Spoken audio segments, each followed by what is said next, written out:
जय मसीह की। प्रभु में प्यारे भाई और बहनों, कुछ समय के लिए हम लोग आज प्रभु के वचन से सीखेंगे, समझेंगे, जानेंगे। और आज हम इस समाज में और हमारे भारत देश में जो भी बातें चल रही है, आज हमें प्रभु का वचन हमसे क्या बातें करता है, आइए हम देखेंगे। उससे पहले आइए हम प्रार्थना करें। प्यारे परमेश्वर पिता, धन्यवाद देते हैं शाम के सुंदर समय के लिए, तूने जो मौका हमको दिया है। प्रभु आज जो वचन के ऊपर हम लोग बात करने वाले हैं, प्रभु वचन को प्रभु हम ध्यान से समझें और उसके ऊपर चलने वाले बन सके, ताकि हम तेरी महिमा करने वाले बन सके। आगे के वचन को सुनने वालों को विशेष करके तू आशीष दे और तेरी आत्मा से चला। यीशु प्रभु के नाम से मांगते, सुन और कबूल कर, आमीन। तो आज हम लोग वचन में देखेंगे कि जैसे आज एक कोरोना का समय चल रहा है और आज की इस परिस्थिति में हम लोग क्या देख रहे हैं कि आज हमारे भारत सरकार के पास पैसों की कमी होने की वजह से भारत सरकार ने पहले शराब के दुकानों को पहले खोल दिया। इन बातों का जब मैं ध्यान कर रहा था तो मैंने सोचा कि आज हमारा भारत किस चीज़ पे नंबर 1 है। आज अगर फाइनेंस का बात करते हैं तो सबसे पहले हमारा गवर्नमेंट, हमारी भारत देश किसको पकड़ते हैं तो वो है एक शराबी। एक सोचने वाली बात है, इस दुनिया में कितने अच्छे अच्छे प्रचारक हैं, कितने अच्छे विद्वान लोग हैं, कितने अच्छे स्कॉलर्स हैं, कितने अच्छे जो सेल्फ डेवलपमेंट के ऊपर कोर्स करने वाले लोग हैं। लेकिन यहाँ पे हम लोग क्या देखते हैं कि आज दुनिया में पैसों की सबसे पहले पैसों की ज़रूरत किससे पूरा की जा रही है? ना कोई आत्मिक चीज़ों से, ना कोई बुद्धिमानी बातों से, लेकिन शराब की वजह से। और उसी तरह से हम लोग देखते हैं कि क्यों परमेश्वर का क्रोध नोहा के समय में भी आया था। और नोहा एक उसका लीडरशिप क्वालिटी में, अगर हम नोहा की बातचीत को देखें तो नोहा के बारे में हम लोग आगे बात करेंगे। लेकिन आज मैं सिर्फ आपके सामने एक दो वचनों को 11 से लेके उत्पत्ति की किताब 6वां अध्याय उसका 11, 12 और 13, इन 3 बातों से हम लोग देखेंगे। परमेश्वर ने देखा कि पृथ्वी पर बहुत बुराई और पाप बढ़ गया है और सब अपनी इच्छा से गलत काम करके जी रहे हैं। इसलिए याहवे ने नोहा से कहा, मैं पूरी पृथ्वी के लोग और जो कुछ भी उसमें है सबको मैं नाश करूंगा, क्योंकि उनके कारण पृथ्वी उपद्रव से भर गई है। मेरे प्यारे भाई और बहनों, आज भारत देश के खजाने में शराब के दुकानों से, शराबियों से जो पैसा मिलता है, उस पैसों से आज भारत देश करोड़ों रुपए कमा रहा है। ये शराब चीज क्या है?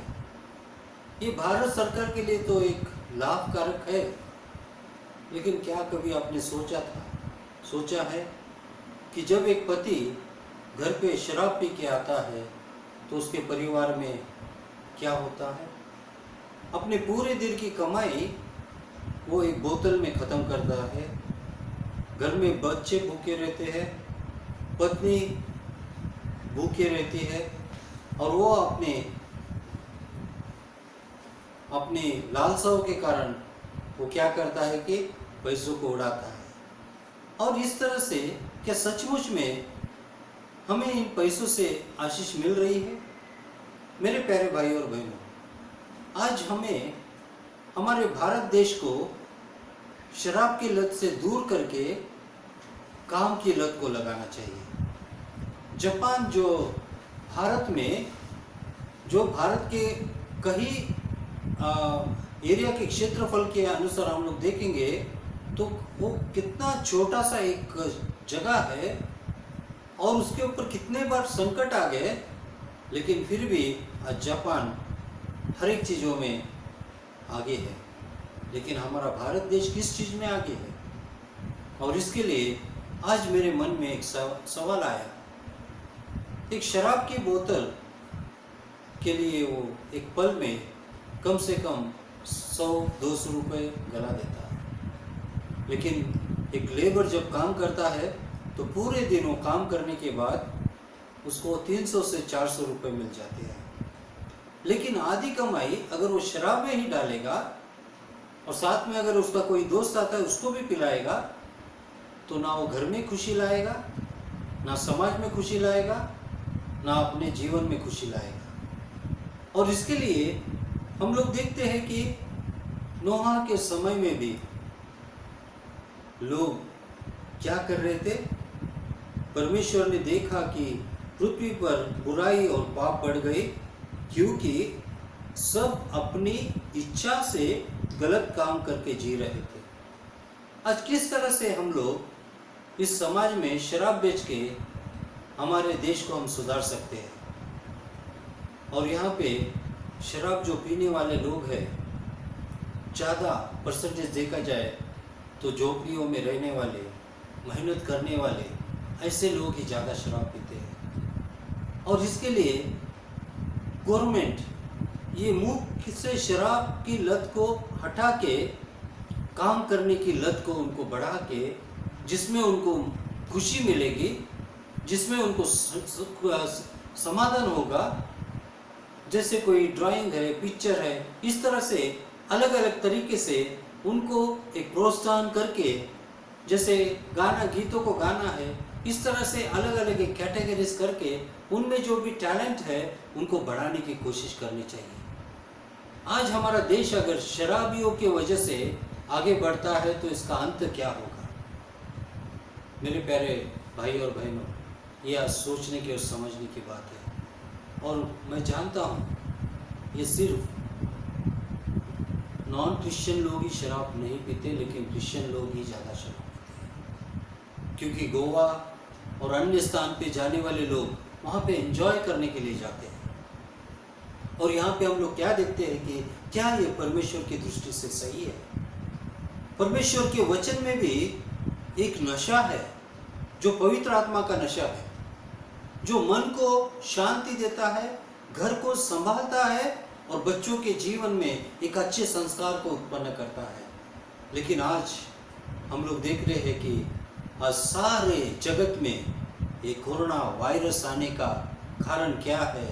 आज हम लोग इसका रिजल्ट देख रहे हैं कि इसका कारण क्या है कि परमेश्वर का भय किसी में नहीं रहा। और जैसे उस समय में सिर्फ एक नोहा, वो अकेला ही एक क्या था, एक अच्छा व्यक्ति था।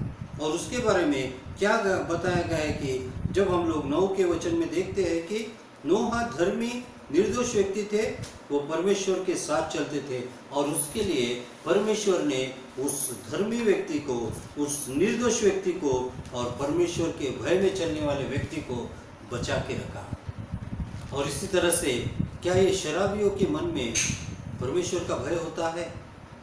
तो इसका मतलब क्या हमारे गवर्नमेंट में परमेश्वर का भय है?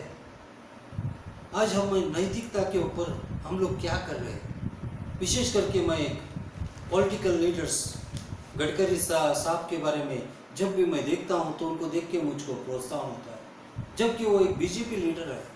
लेकिन जब भी कभी वो बोलते हैं तो कुछ ना कुछ बिजनेस के बारे में बोलते हैं, कुछ ना कुछ वेस्ट मटेरियल के बारे में बोलते हैं, किस तरह से out of waste we can do the best, इस तरह से वो सलाह सजेशन देते हैं। और जब हमारे पंत प्रधान मोदी साहब जब वो गुजरात से जब वो लोग आए थे फर्स्ट टाइम, जब उन्होंने दिल्ली में एक भाषण दिया था, उन्होंने जो भाषण दिया था उसमें का एक पॉइंट मुझको आज तक याद है। हमारे भारत देश में मटेरियल बहुत अच्छा बनता है, लेकिन मटेरियल की पैकिंग जो होती है वो सही नहीं होती। और इस तरह का अट्रैक्शन मुझको भी बहुत खुशी हुआ था, क्योंकि मैं भी एक समय में मार्केटिंग करने वाला था। और इस तरह से क्या हम लोगों को प्रोत्साहित कर रहे हैं कि शराब की लत को छोड़ के अपने परिवार के साथ खुशी, आनंद, संतोष मनाएं, गार्डन में जाके खुशियां मनाएं, वहाँ पे जाके उनके साथ एंजॉय करें, उनके साथ खेले, उनके साथ हंसे।